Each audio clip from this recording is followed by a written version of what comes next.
My name is Delvin Mukhwana. I belong to the congregation of the Daughters of the Heart of Mary. My congregation is French founded. My general house is in Paris, but I live in Kenya in our regional house. But I am in a community called Kibiko Ngong near Nairobi.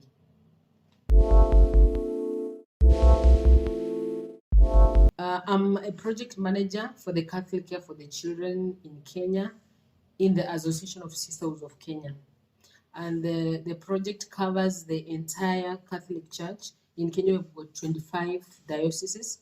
So, and in each and every diocese, there are sisters or there are brothers or priests, or dioceses that have children homes, orphanages, rehabilitation homes, and all that. So we are charged by ensuring that all these institutions are cared for. When I say cared for, is that we capacity build them, we create awareness, and not only to this institution, even we extend this to the communities, and of course through these sisters working in these institutions.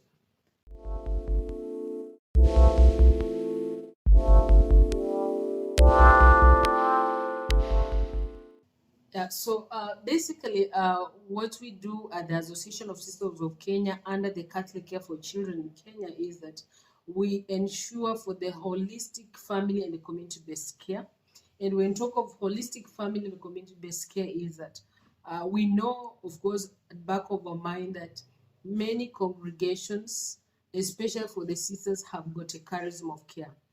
And they are charged of taking care of the children, most who are vulnerable, of different vulnerabilities. And vulnerabilities, I mean, those who are challenged physically, mentally, those who are street connected, those who are abused, those who are neglected, abandoned, and all that. So all these children, you find that in one way or another, they are being rescued, they are being taken care of.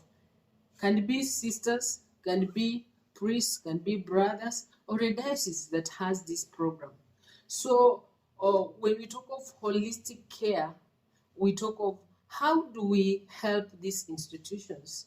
First of all, to understand all the legal framework that is needed for care and the protection of these children that are under their care.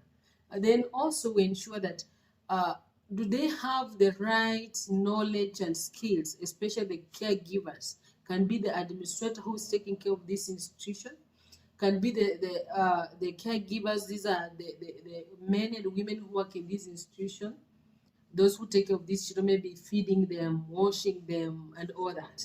Can be even those who are just at the gate guarding, or the gardeners, whoever that is in that environment. Do they have the right knowledge and skill to ensure that these children are safeguarded or they are protected and they are taken good care of? So we ensure that by first of all identifying, because remember I said sisters, majority of them are the ones who are in these institutions caring for these children because of their charisma of care as the congregations. So we ensure if they are not trained as social workers, because social work is one of the profession that is encouraged by most of the governments for the people who are taking care and protecting children. So we ensure they are taken for higher education in social work, can be a certificate, diploma, or degree, or master's, if you qualify, for them to come and give services that are needed, services that are, we say, qualified or certified services, because you can't be in the name of charity and you're harming a child. But remember, there are principles when it comes to care and protection of children. Do no harm. But because you've been chosen or appointed by your congregation out of obedience to be in charge of that institution, and yet you don't have any qualification per se, or relevant skill or knowledge, then it jeopardizes the protection itself, the care itself. So we ensure that we have proper persons with proper knowledge or profession in place. And also we ensure that case management, because remember, there's many stages or process that's needed to ensure that this child is taken good care of. From the day this child is rescued, maybe from the streets, taken into this institution, there are many processes to be followed, and you have to ensure that it's done properly. So you have to ensure that this child, you have to assess to know the situation. If the child has come in and is mentally or physically challenged, then you have to have what you call an individual child care plan. This child has come in with this and this difficult. This child will need this.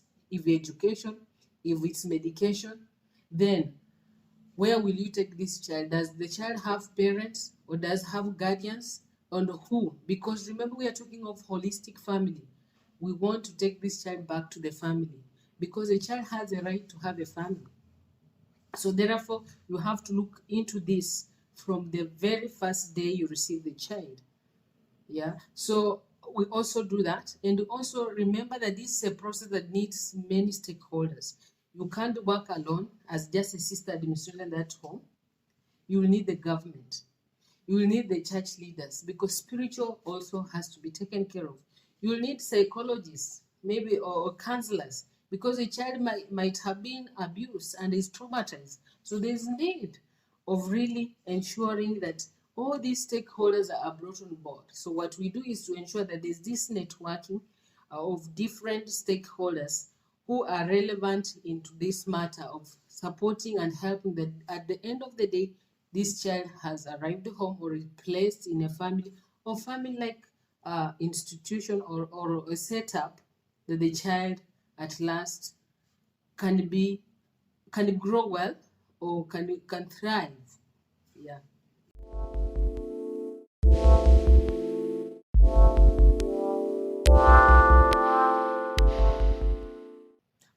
Now, as we don't talk of only individual dioceses, we talk of the entire country as a Catholic under the umbrella of the church, because sisters are, you find sisters in every corner of the country, even where the government can't reach. So right now, as we speak in Kenya, we've managed to ensure that through the institutions of care that are there, by encouraging them, by training them, by creating awareness even to the community, there are 1,000 plus children who are now in their family or family-like environment. And when I talk of family-like environment, this is what we call alternative care. Alternative care might not be your own biological family, but you might get a foster parent or foster family. You can be adopted, or a child is supported. The ones that have reached age of maybe 17 and 18 can be supported to live on their own.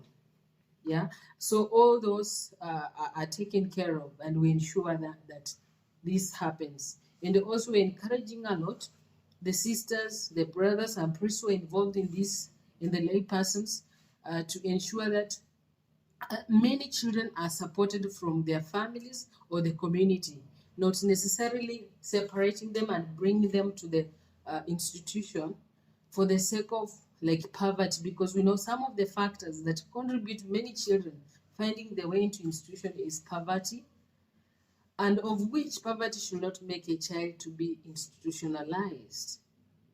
It should be just, then what can I do as a congregation that's taking care of children to support this child from their family? If it's education, can I pay school fees tuition? If the family is not economically and socially stable, can I support them, give them some skills, entrepreneur skills, and give them some seed money so that they can start a business to take care of the whole family instead of supporting only one individual child? Therefore, we'll be going against our social teaching of the church, because we have to strengthen the family. But if we are encouraging children coming to institution, we are separating them from the family, and therefore we are not strengthening the family. So what will be our work as agents of evangelization? So with that, if we do that, we'll be failing. But we want to ensure that we strengthen these families and we help the children from the families. So we call it them promotion of children community-based welfare programs, whereby you come up with programs to help children just from their family or community. Community can be with their grandmothers, if not with their parents, or can be with a relation, can be kin or whoever.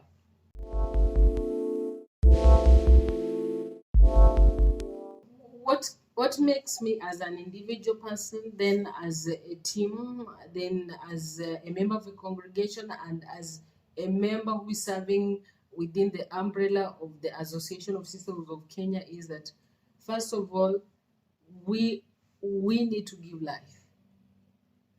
We need to support, to promote life, to enhance this.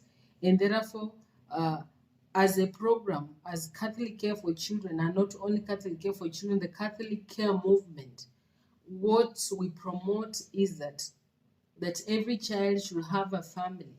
And therefore, with this, our pillars are based on the biblical, the gospel values, and also we look at what are the social teaching of the church when it comes to sacredness of life, dignity of human life, then promotion of family and all that. So this guides me. And at the end of the day, if you see a soul, a life, so a child is happy in a family, like any one of us all will wish to grow up in a family, then it gives me joy.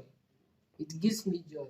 And because this is our goal, that every child should have a family, therefore, I do it passionately, lovingly, because I know I'm contributing or I'm sharing into this mission of Christ. Because Christ himself was here, that's what he'll be doing. Therefore, as a consecrated person, given my life to serve him is just to share in this mission that Christ has given us to continue it. Yeah.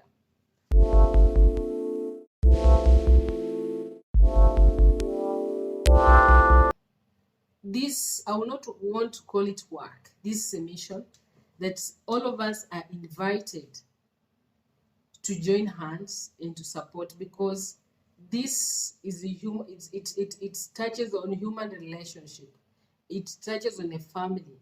And without family, even I will not be standing here. We will not be even talking. We are who we are because we had a family that was supportive, that was encouraging, that was loving.